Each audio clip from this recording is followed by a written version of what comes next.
Bismillahirrahmanirrahim. Assalamualaikum warahmatullahi wabarakatuh. Ketemu sama saya lagi, kata Pak Ahmad. Kali ini jangan panik kalau PCR positif. Sebetulnya video ini merupakan reaksi dari flyer ya yang muncul di Purba WA Group. Ya, bunyinya seperti ini. Jadi jangan panik kalau hasil PCR kamu positif, ya kan? Bahkan di sini diberikan kayak tabel angka. Harus ada namanya CT value, 0 sampai 11 artinya apa, labnya invalid, CT 12 sampai 20, ya ini bacanya CT, a cycle of threshold, 12 sampai 20 itu artinya banyak virus. Nah, kalau hasilnya ini 3 sampai 40 itu artinya sembuh. Nah, bahkan di sini agak sedikit provokatif ya. Kalau hasil PCR tidak disertakan CT value, mohon diminta jangan terjebak dalam kebodohan. Nah, jadi ini satu bahasa yang menurut saya kurang elok ya, karena pemeriksaan PCR ini tentu tidak ditujukan untuk membodohkan siapapun, tapi merupakan bagian penting dari pengendalian pandemi. Nah, maka ini penting untuk kita lihat sebetulnya apa yang terjadi, bagaimana PCR itu menjadi satu tulang punggung dalam pengendalian pandemi. Jadi pertama kita lihat kenapa kita harus melakukan PCR, ya. Jadi kalau kita ingat COVID-19 ini memang unik ya. Jadi ketika misalnya kita mulai terinfeksi ya tanpa kita sadari karena kita memiliki suatu interaksi ya dalam jarak dekat, apalagi di ruang tertutup, ini virus akan mulai masuk. Nah, dalam fase ini ketika virus mulai banyak, kita masih belum merasakan gejala. Oke. Nah, ketika kita berinteraksi terus-menerus ya, tanpa kita ketahui juga virus sudah mulai bertambah banyak terutama di rongga nafas atas. Nah, pada titik tertentu kita akan mulai merasa sakit. Nah, disinilah jumlah virus akan mulai banyak di sini, gitu ya. Nah, lalu kenapa bisa seperti ini? Karena keunikan dari biologi si virus ini, ya. Jadi kalau misalnya kita ingat, yang namanya virus flu, ya, yang umum itu memang biasanya dia di rongga nafas atas nih, tanda panah warna merah jambu ini menunjukkan biasanya kalau virus flu ini di rongga nafas atas. Oke. Nah, sehingga biasanya jarang sekali di Indonesia kita mendengar orang meninggal karena flu, ya, karena dia menyerang rongga nafas atas, bukan organ yang vital gitu. Nah, sedangkan kita juga ketahui ada semacam tanda kutip flu yang ganas tanda kutip, ya, yaitu misalnya adalah ini SARS. Kenapa SARS ini termasuk tanda kutip flu yang ganas? Karena virusnya ini dia menyerang di rongga nafas bawah. Nah, ketika orang yang terinfeksi dan dia merasakan ada infeksi di sini, dia akan merasakan gejala. Nah, karena di sini tanda kutip mematikan, ya, maka untuk mengenalinya lebih mudah, ya. Kita bisa fokus orang yang bergejala saja. Karena apa? Karena memang virusnya dia menyerang di rongga nafas bawah. Di sini ada panah yang warna merah jambu ini menunjukkan kalau kita bicara SARS, virusnya menyerang rongga nafas bawah. Nah, penyebab SARS adalah SARS-CoV-1, ya, yaitu sepupu dari SARS-CoV-2, penyebab COVID-19. Nah, di mana posisi COVID-19?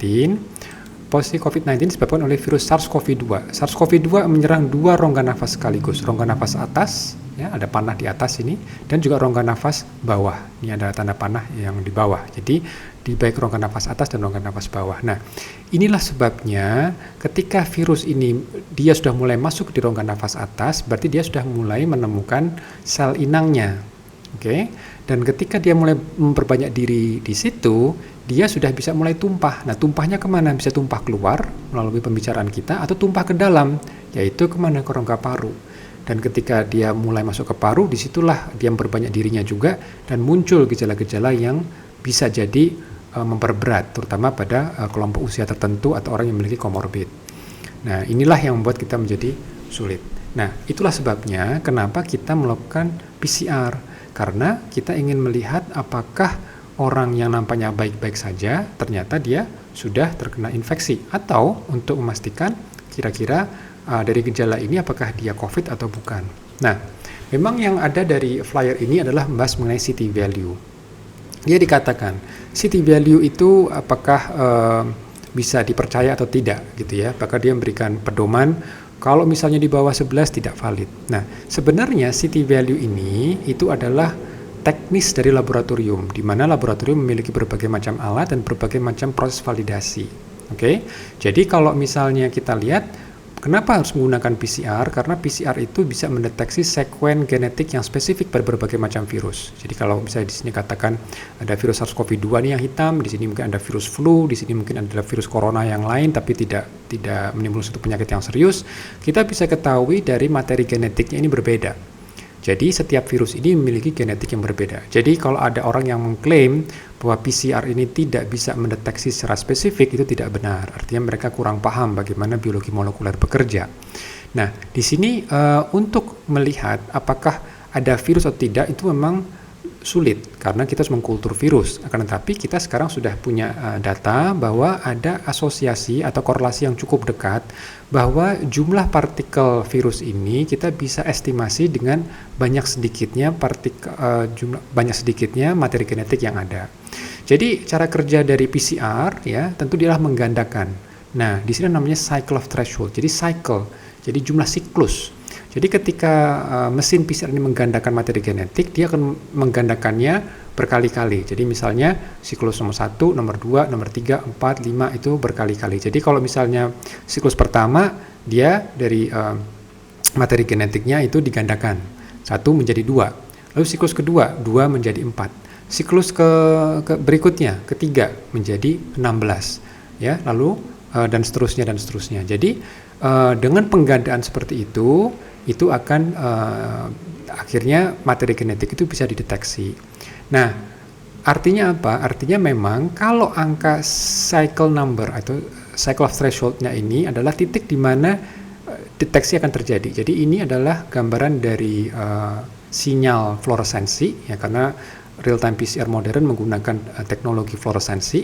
Jadi kalau misalnya dia masih belum siklus dimulai, tentu tidak ada materi genetik yang terdeteksi karena kan sedikit sekali gitu kan.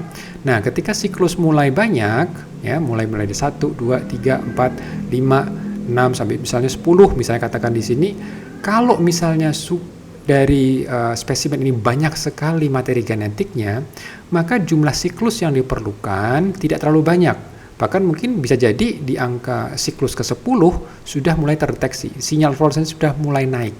Nah, mulai naik di sini. Artinya apa? Kalau misalnya pada siklus ke-10 sudah bisa terdeteksi, nah berarti nanti artinya apa? Artinya di sini banyak sekali virusnya.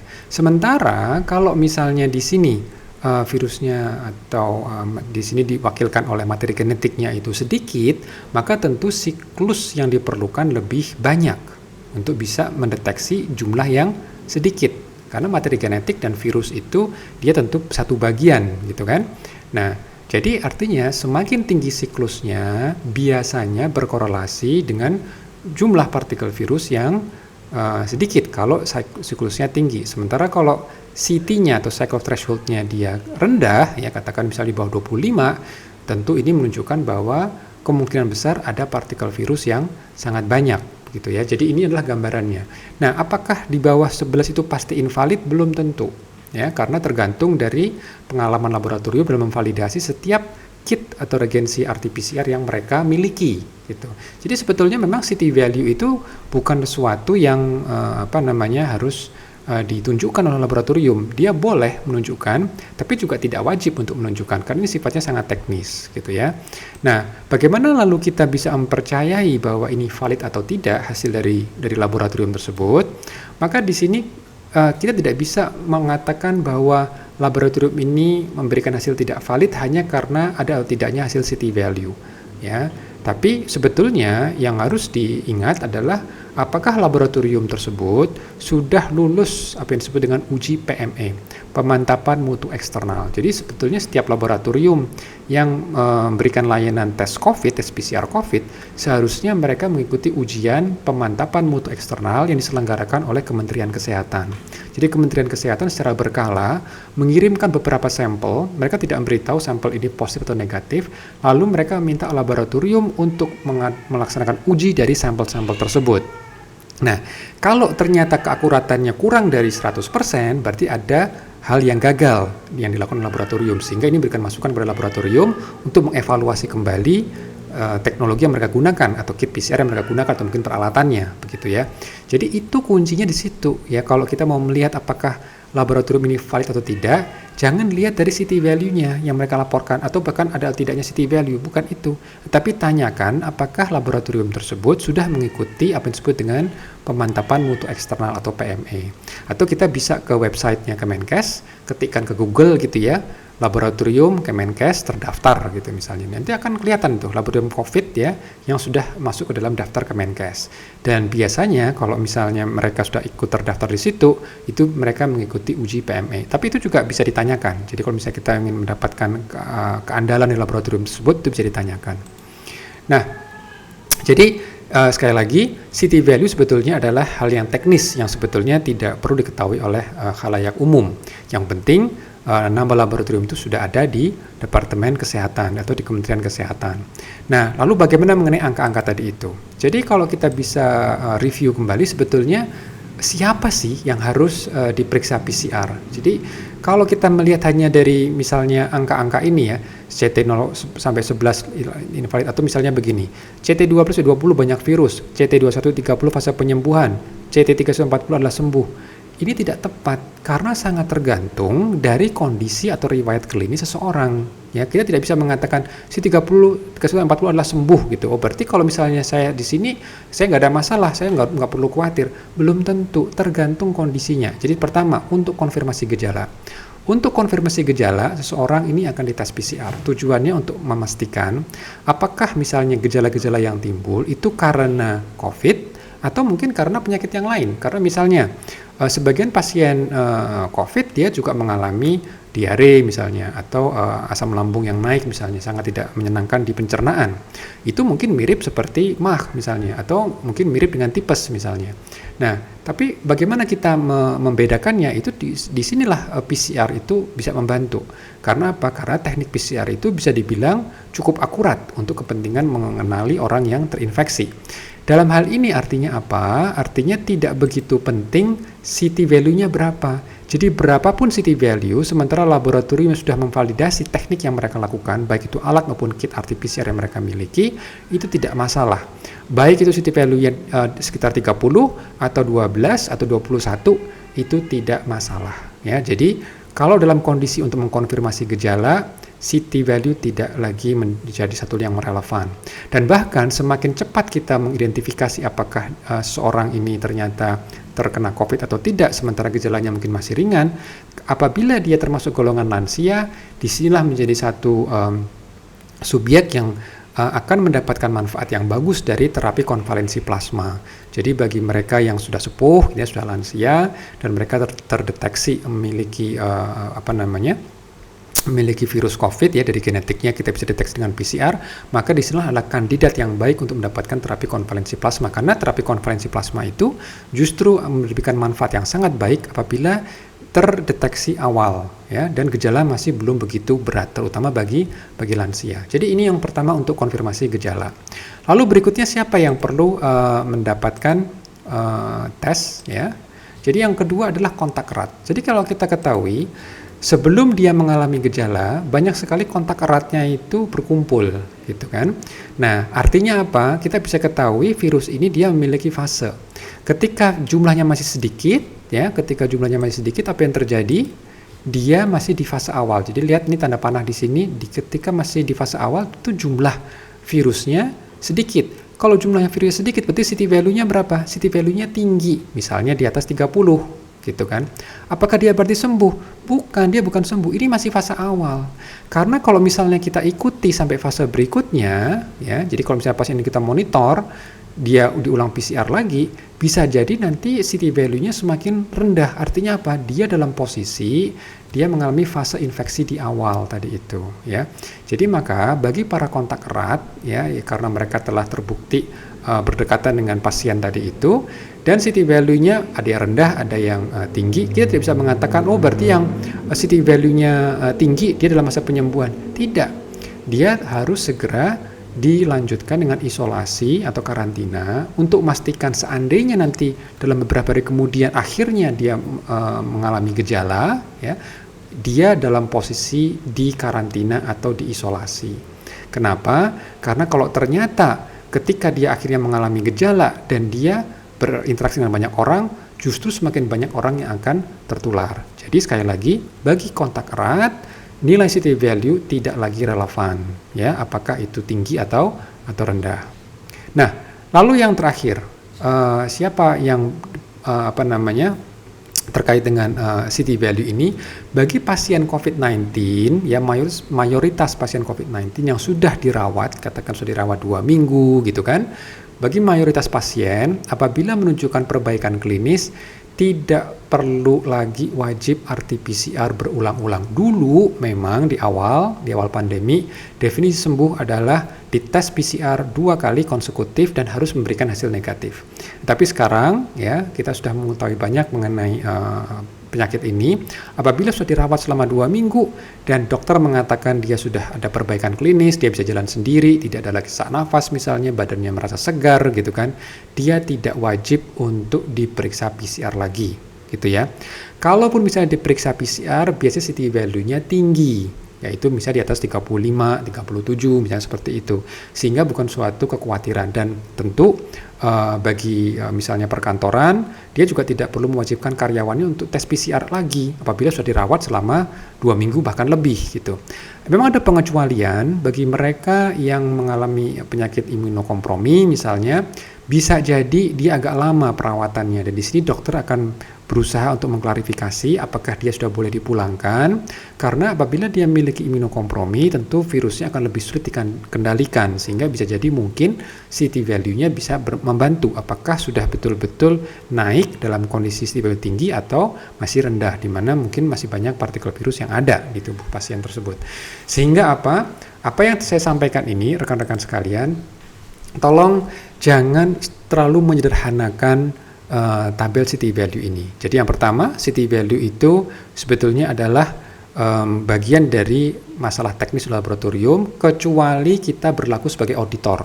Kalau kita sebagai auditor eksternal dan kita ingin menguji atau menginspeksi laboratorium bagaimana keandalan mutunya, bagaimana kendali mutunya, nah itu berbeda. Mereka akan melihat semua data di laboratorium. Tapi sebagai orang awam kita tidak dalam posisi itu.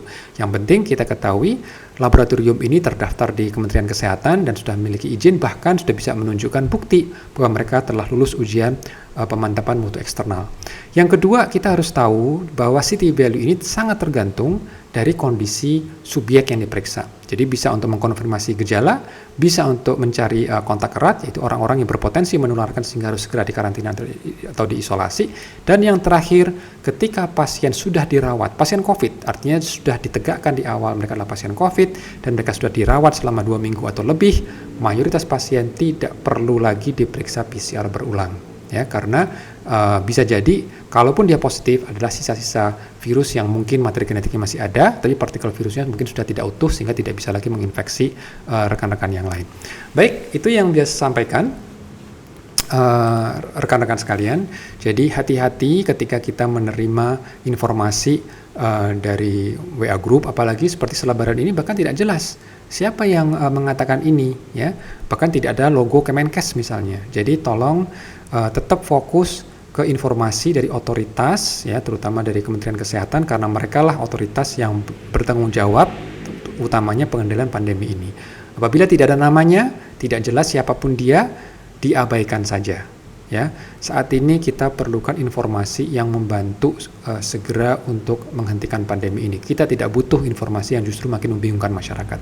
Baik, itu yang biasa sampaikan rekan-rekan sekalian. Tetap semangat, insya Allah kita bersama-sama bisa melewati pandemi ini. Mudah-mudahan dengan ilmu ini kita bisa semakin mantap untuk segera menyelesaikannya.